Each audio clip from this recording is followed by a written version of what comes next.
बच्चों, आइए पूर्वी on behalf of personal tutor channel आज हम लोग क्लास 7 का 9वां पार्ट चिड़िया की बच्ची जो कि एक कहानी थी उसके प्रश्नोत्तर करने वाले हैं। तो चलो बच्चों शुरू करते हैं प्रश्नोत्तर। पहला प्रश्न है, किन बातों से ज्ञात होता है कि माधव दास का जीवन संपन्नता से भरा था और किन बातों से ज्ञात होता है कि वह सुखी नहीं था। इसका उत्तर है, माधवदास ने अपनी कोठी संगमरमर की बनवाई थी। उसके पास धन की कोई कमी ना थी। उसके पास बगीचा भी था जहाँ सुंदर सा फव्वारा था। वे धन के अभिमान से युक्त चिड़िया को प्रलोभन देते हुए यह भी कहते हैं कि यदि उसके पास बहुत सा सोना मोती है वे उसके लिए सोने का ऐसा घर बनवा देंगे जिसमें मोतियों की झालर लटकी होगी। आदि बातों से हमें पता चलता है कि माधवदास का जीवन संपन्नता से भरा था। उनके शाम की स्वप्न की भांति गुजरती थी। घर पर सब कुछ होते हुए भी कुछ खाली खाली सा रहता था। उनका महल भी सूना था।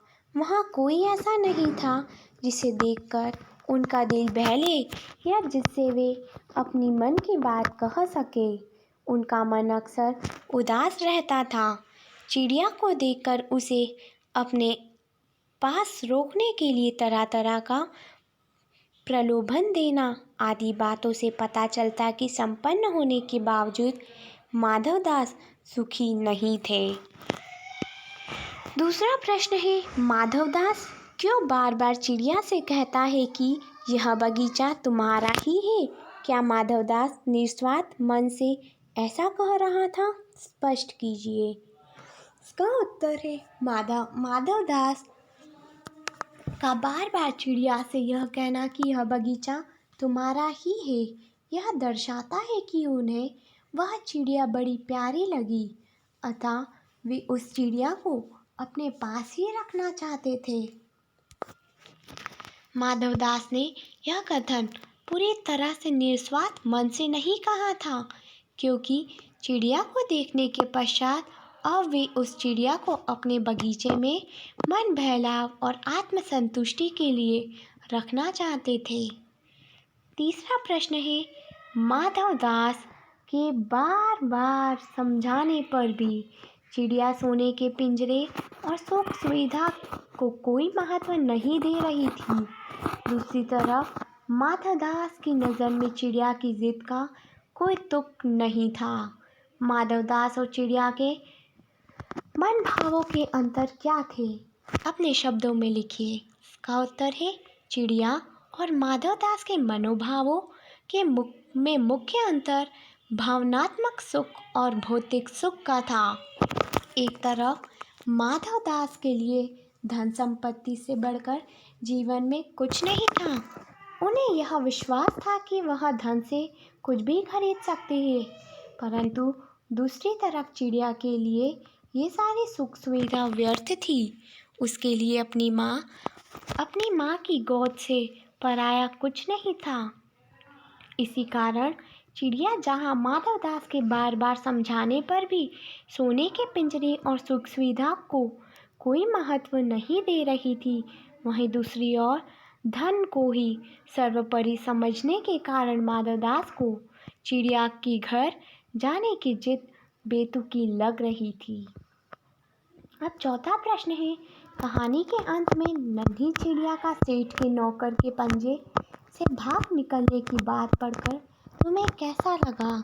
40-50 या कुछ अधिक शब्दों में अपनी प्रतिक्रिया लिखिए। इसका उत्तर है, कहानी के अंत में नन्ही चिड़िया का बुद्धिमानी पूर्वक सेठ के नौकर के पंजे से बाहर निकलना और सीधे अपनी माँ की गोद में पहुँचने की बात पढ़कर हमें अति आनंद हुआ।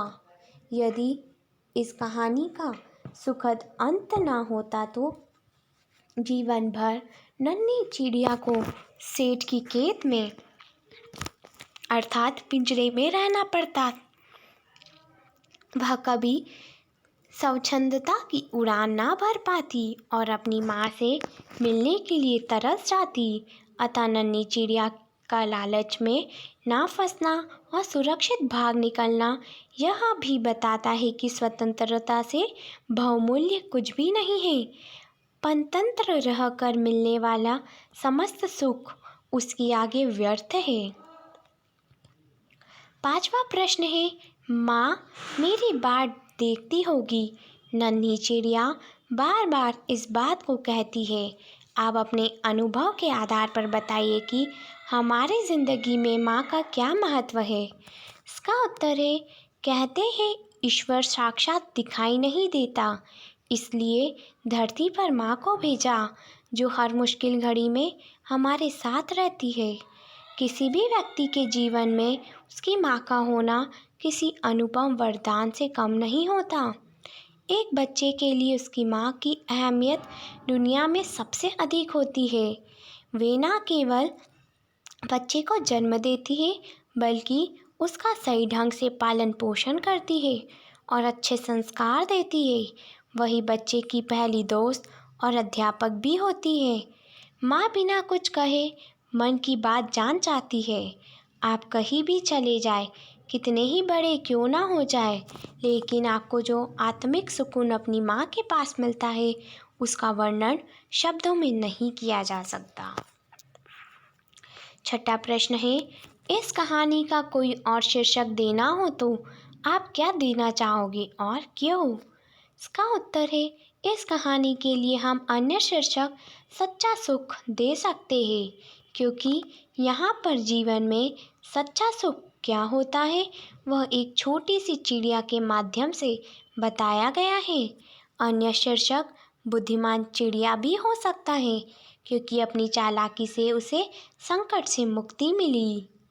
सातवां प्रश्न है, इस कहानी में आपने देखा है कि वह चिड़िया अपने घर से दूर आकर भी फिर अपने घोंसले तक वापस पहुंच जाती है। मधुमक्खियाँ, चींटियों, ग्रह नक्षत्रों तथा प्रकृति की अन्य विभिन्न चीज़ों में हमें एक अनुशासनबद्धता देखने को मिलती है।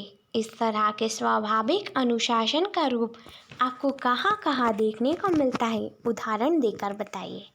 इसका उत्तर है, ऋतु चक्र, सूर्य और चांद का उदित और अस्त होना, तारों का रात में चमकना, पृथ्वी का सूर्य के चारों ओर चक्कर लगाना, पशुओं का भी दिन भर घूम फिर कर शाम के समय घर लौटना आदि सभी अनुशासन का पालन करते हैं।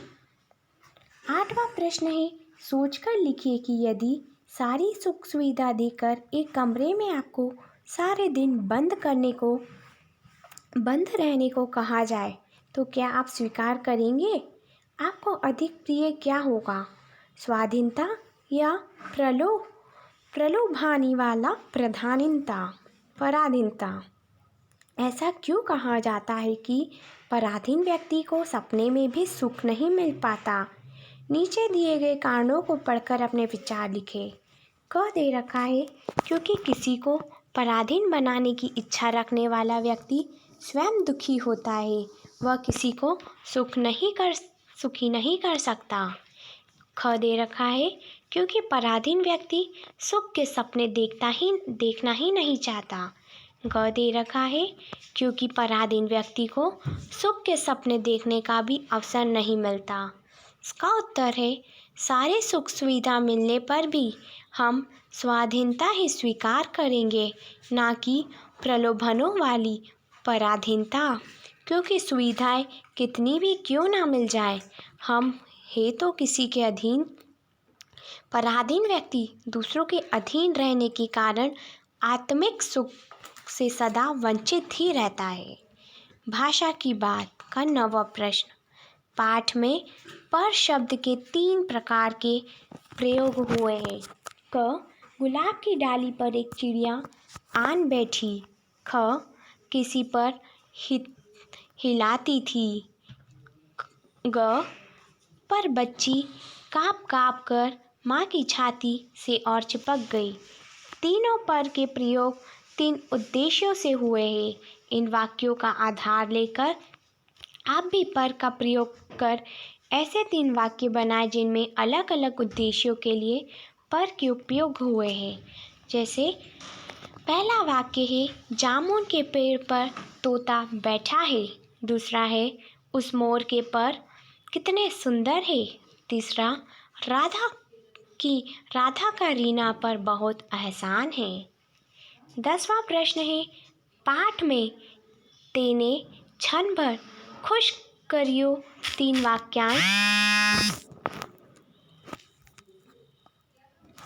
वाक्यांश ऐसे हैं जो खड़ी बोली हिंदी के वर्तमान रूप में तूने क्षण भर खुश करना लिखिए बोलते जाते हैं, लेकिन हिंदी के निकट ही बोलियों में कहीं कहीं इनका प्रयोग होता है।